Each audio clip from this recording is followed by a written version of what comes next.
I'm going to share a little bit around feasting, fires, and around that pertains to grief. I've been a firekeeper for well, probably 20, almost 30 years. Because I talked about how my sobriety started 24 years ago. But before that, I started looking after fires in the community because one of my community members who turned out to be one of my mentors, Hector Kapagog, I was his helper. I was Oshkideyweywin, and he did a lot of ceremonies. He did sweat lodge, fasting, naming ceremony, passing on ceremonies. I was fortunate enough to help him in those processes. Being a firekeeper was a huge responsibility. Like, I didn't even really think of it that way of as a firekeeper per se. Like, I didn't call myself a firekeeper. I called myself a helper. Because in the beginning, when I started helping out, I could see the community. Like I was mentioning earlier, the ceremony started coming back to the community. And that was one of the ceremonies that came back, was the passing on. Because there was, there was a lot of people passing in our communities, and at an early age. And I feel that, because they were passing so fast, it was like there was no time for people to grieve, to grieve those losses. Today I think too that's part of what we deal with, those losses in our life. Because if I think about my own experiences in my process, my childhood was, probably something that I really never mourned because of being in care. And then, of course, after coming out of care, things still weren't good. I struggled, in school, and things like that. That grieving is important. That grieving the losses of something in your life is very important, because in my sobriety in the beginning, I could always feel like there was something missing, and I couldn't quite put a finger on it. I couldn't quite identify what was missing. And people would ask me, why did you use again? When I would be clean for a while, and I quite honestly could not tell them. I could not tell them what that was. And as I walked through my life and the helpers that I had come across, we began to talk about those things. We began to talk about that young life when those losses were pretty prevalent in my life, and I began to realize that I would never get those back. That they're gone. So that brought on more feelings around, why me? Why is this happening to me? So it kind of put me in a place, like I was saying earlier, about, that fire that flickered, and so that was me because of those losses I feel. So being a firekeeper in those times, even though I was still using, periodically, I would have these clean times. The men I had met in my community really accepted me. And that's where the drum came in for me, where they came in and they asked me if I could stay clean for 4 days, then I could come out and drum. And so I thought, I said, I think I can do that. And so, which is what I did, stay clean for a few days. And, and then same with the fire, I'd stay clean, and go and help out. And I still felt a little, hesitant around going around the ceremonies, going around those times, even the tobacco. But I had learned later in life, as long as my intentions were good, to help, it was okay. As long as I didn't have ill intent in that process, things would be okay, because I had learned that I am following the teachings. This is what we do. So as a firekeeper, I began to do that on a regular basis, because the men just weren't showing up. And there was probably a select few of us that would do it on a regular basis. It would probably be about maybe 7 or 8 guys that when somebody passed, we would go and we'd ask the family, do you want a fire? And the family was, the community was, like I said, starting to see that this was helpful to them. Because in that passing on ceremony, when somebody passes in Ojibwe, in my community, they're asked if they would like a 4-day fire.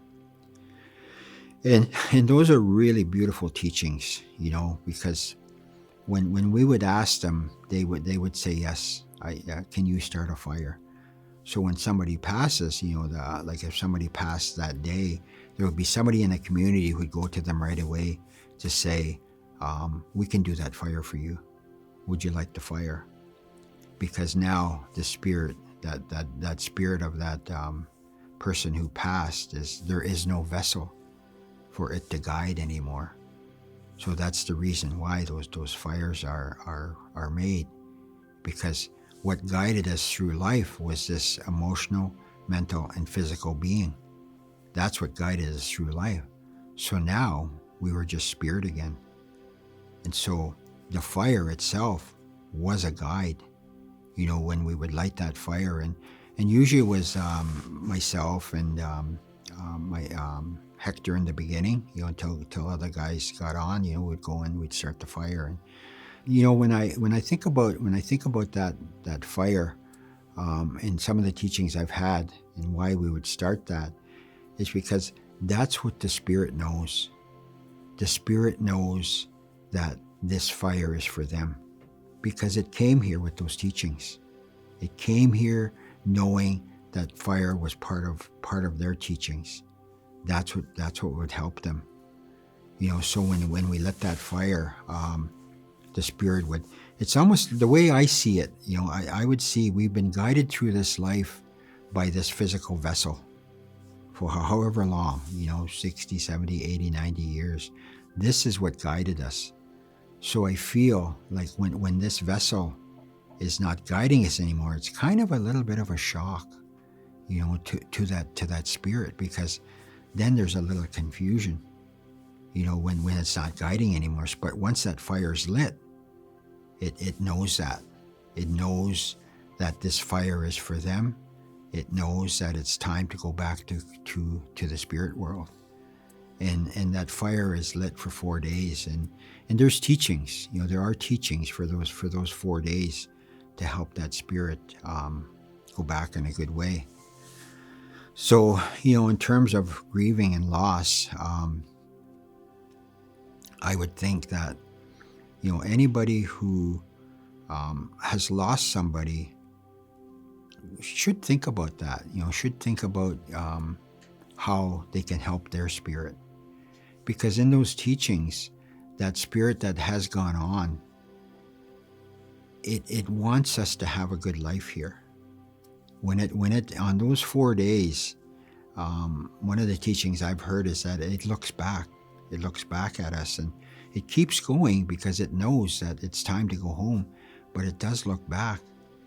And it says that if we hold on to grief too long, as we know clinically, in 3 months we could be diagnosed as clinically depressed. So if we let that linger on, we just go down that road that is dark, and it gets darker and darker. But in those teachings, that spirit looks back, and it wants us to have a good life here. It wants us to understand that you're here for however long. You're here for another 60, 70 years, but I'm going back home now. So when we share those with individuals or families who are experiencing grief and loss, I feel that, this would help them a little bit. This would help them let go of that person, because they say that person, maybe they died from cancer, or something like that, something that really impacted them and took away that quality of life. The spirit knows that it's time to go back home. The spirit knows that this vessel is not working anymore. So the spirit makes a decision to go back, because it can't sustain its life here. So that spirit does go back. So when we here on this physical Mother Earth, when we here know those teachings, we know that they're going to be okay over there. They say there's no pain. They say there's no physical pain anymore. There's no resentment. There's no nothing over there. It's just goodness over there. We don't know that, because we won't know that until we go there. But those are the teachings, right? And it has a lot to do about faith. When I listen to these teachings, I believe that that's where my ancestors are. That's where my ancestors are, because that's what I've been told in the teachings. And so when I dream of the ancestors, I feed them. And I feed them to help them know that I don't want them to stop coming and visiting me. I always have a feast plate in the western door, and this was given to me by one of my elders in Kenora. And she said, always have that little feast plate ready, because you don't know when they're going to visit. And when they do visit, they'll see that little plate and they'll bring something to you. Because for me, that's what guides me. That's part of what guides me. And I listen to those dreams. I listen to those visions. When I go fasting, those visions come, and those teachings come to me to help me live a good life here. So when those ancestors come to me, I feed them. There was a time, I think it was just last year, I joke about this, they were going to eat me out of house and home, because they kept coming, and I kept feeding them, but you don't give a lot to them. You just, like whatever it is, like say one of my good friends, he liked macaroni and tomato and hamburger. So I'd make a pot of that, and then I fed him, and I made some scone, and I gave him that feast food, because he brought me something to help me live a good life here. And like I said, that teaching, most of our dreams, from what I understand, really pertain to us and how we're living life here. When those dreams were coming, they were good dreams, but some of the dreams weren't as inviting, I guess you could say. But that's the duality of life. Every life is life. We are going to experience those things that aren't the greatest. Aren't the greatest in our life, because I believe that's part of the humility of the seven grandfather teachings. It helps us stay humble. And when those ancestors come and they give us that direction, I really think about those things. I really think about that, because early in my sobriety, I had dreams that told me that I could not live that life anymore. That other life was no good for me. And because I had such an ego, I was so stubborn, it took me 4 years to actually become clean and sober. And that goes back to my name, Wamatik. I'm leaning all the time, but that name is also empowering to me. But I think about those things, when the ancestors come and they offer those teachings to me. One of my friends came early in sobriety, and he had passed, and I would call him my brother, because they lived in the city, and they would come up to come up to the reserve, and my mom kind of took them in, because they didn't have a mother, and their father wasn't in their lives, so she kind of took them in, and they became our brothers. But that's the one who came to me early in sobriety, and it was such a vivid dream that it got my attention. It was so vivid, it was almost real. And all he said to me, he said, "You can't do that anymore." And from that day on, I have never touched a drug or drank again. I never have. And of course, that was the spiritual side of things. Like spiritually, he came, but I had to do other things to empower that. I still had to take care of myself mentally, which is when I went back to school. I still had to do things emotionally, which I started doing. I started sitting in men's circles. I started sharing how I was feeling. And physically, I started eating properly again, because that other life, you don't look at those things. You don't drink water. You don't do those things. And so that balance was really out of place. But the spirit is just one element. Spiritually, emotionally, mentally, and physically, all those things have to be in balance in order for that fire to burn in a way that at an even keel, and that tells us that we're in balance. So those when I think about those ancestors and what they bring, I am serious about it. I am serious about that. I offer those teachings that they bring. I think earlier in my life, as a young boy,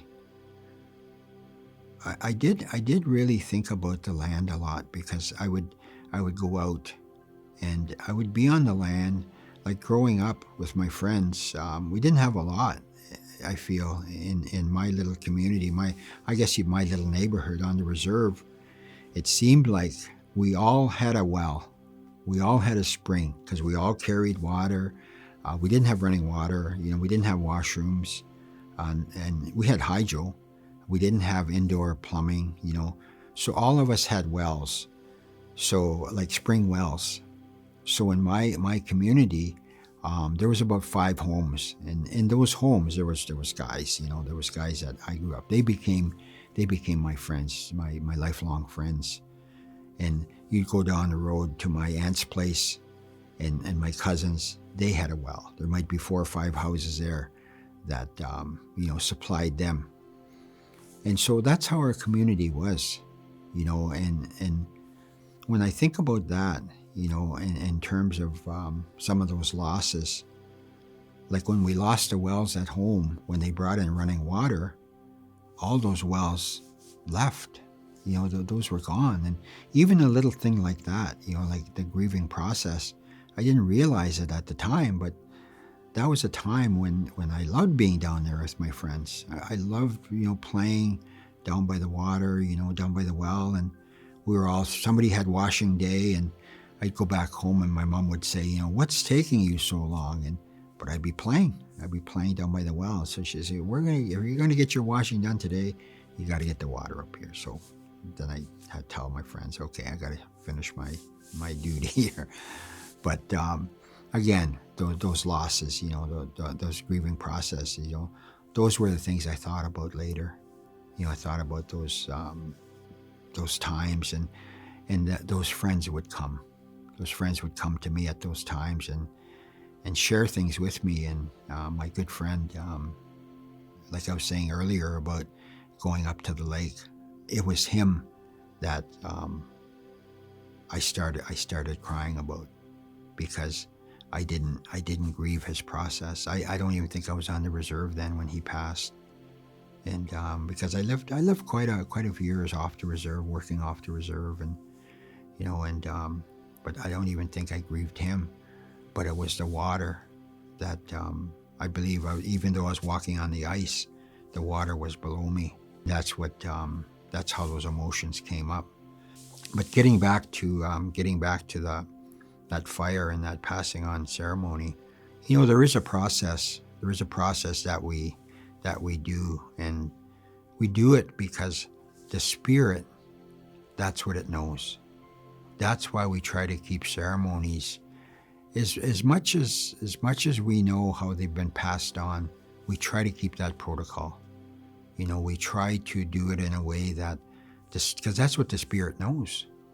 When we light that fire, we put that tobacco down on Mother Earth, and we talk to Mother Earth. We say, I'm going to put this fire on you. It's going to be hot, because we see Mother Earth as a living entity. That's how we see Mother Earth. So when we talk to her, we put that tobacco down. We say to her, I'm going to put this fire on you. But because she loves us, she says, yes, put that fire on me. I will help you. I will help your community. Even when we get the wood, we go to the wood, somebody who cuts that wood, we offer that tobacco, because that wood's going to be burnt. It's doing its role. So all those things we do around the spirit of that fire is to maintain those teachings that fire is sacred. Like standing around the fire. I know people don't normally know that. When we're standing around a sacred fire, we tell the firekeeper usually says, there will be no garbage in there, no cigarette butts or whatever, and people don't know that. So that's that role we have as firekeepers. Recently, we went up to, unfortunately, probably last month, maybe the month before, there's been a lot of passings in my community. But there's a lot of youth who come out to those now. Well, probably because it is because they are their cousins or whatever. But I see there's more people coming out, and they know those protocols. They come in, they see the tobacco, they see the cedar, they walk over to the tobacco, they pick up the tobacco, they put it in the fire, and then they put the cedar in the fire, and they offer those things. So that really says a lot about our communities and how we're picking these things up. Because in that 4-day ceremony, those things are talked about. That person who has passed on, they're talked about in a way that helps that spirit move closer to the spirit world. And then the spirit knows that we're going to be okay here. Because we sit around that fire and we talk about that person who has gone on in a good way. We talk about the good times. There's always good jokes, and there's lots of laughter. Even though the grief is there, there's laughter. And I believe that's why they call it the celebration of life, because we're celebrating that person's life and what they left us. I know one of the elders in the community came out one time, and she's funny, and she says things that are really off the cuff, and but everybody gets a good laugh, and I know, when everybody's gone, the family goes into the home, and they probably feel those feelings, but I really feel that it gives them a sense of comfort, because that's what that fire does. A fire, part of those teachings is that, it's to warm us, it's to feed us, it's the fire that takes that tobacco, takes those medicines, and sends them up to Creator. So the grieving process is really has a lot to do with that fire. One of the things too is like when we have those fires, is they're not to be raging fires. They're just fires so that when we're putting our tobacco down, if it's a raging fire, we can't go close to the fire, right? That firekeeper has to know that there's only a certain amount of wood on there. And sometimes the little guys want to help, and they'll put more wood on there, and that's when we'll tell them, because if it gets too raging, you can't get close to the fire, and you can't put that tobacco down. So we tell them, not to have a high fire, because it is in a teepee, and it can get warm in there, and it could be a little dangerous, right? Because there's little kids walking around there sometimes. Again, I feel that the communities are picking up those ways and trying to keep those things alive. I remember one of the first times I had done that. I have a striker, and I carry that fire bundle. The teachings I have is that I have a striker. I have some Oshkideyweywin, which is the medicine to start the fire. So I'll come, and when I'm starting the fire, I ask the family to stand around me. And if there's men there, which there usually is, I'll get them to help, because they're the family or they're a community member. So I'll get them to help, and so I'll talk about that Oshkideyweywin, like that medicine. It's from a birch tree, and it's a medicine that when the tree gets damaged, and this is from a birch tree, when the tree gets damaged, there's some medicines that comes out of there, and that medicine, like say maybe it gets struck by lightning, or maybe a deer will rub against it and damage it or whatever, or maybe another tree rubs it. It seems like that's where you find that medicine. And that medicine comes out because that tree is hurt. And so that medicine comes out and it helps the tree heal. That's what it's called. It's called Oshkideyweywin. So that's what we're looking for. When I go out looking for that medicine, I just found some in the fall, and it's still good. Like sometimes it gets hard and you're not able to use it, but I went out and I found it. But that medicine is a healing component. When we put our tobacco down, we go to look for that.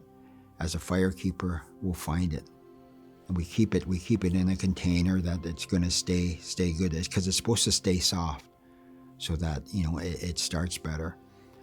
We offer our tobacco, we bring that back, and so we're usually standing around when we start that fire. We put the tobacco on the ground first, to the rocks. We honor all those, and then the process is that each individual strikes it 4 times, and it starts in the east, then it'll go to the south, then it'll go to the west, then it'll go to the north, and each one of those directions that spark could come from. So if it came from the east, we would talk about that. Like I said, that robin sits in the east, that's about renewal. Or if it came from the south, we would talk about that with the eagle, that's about relationships. Or it came from the west, as I mentioned earlier, that was about that buffalo, that stood on that one leg. We would talk about that. Or if it came from the north, from that north direction, we would talk about that healing direction.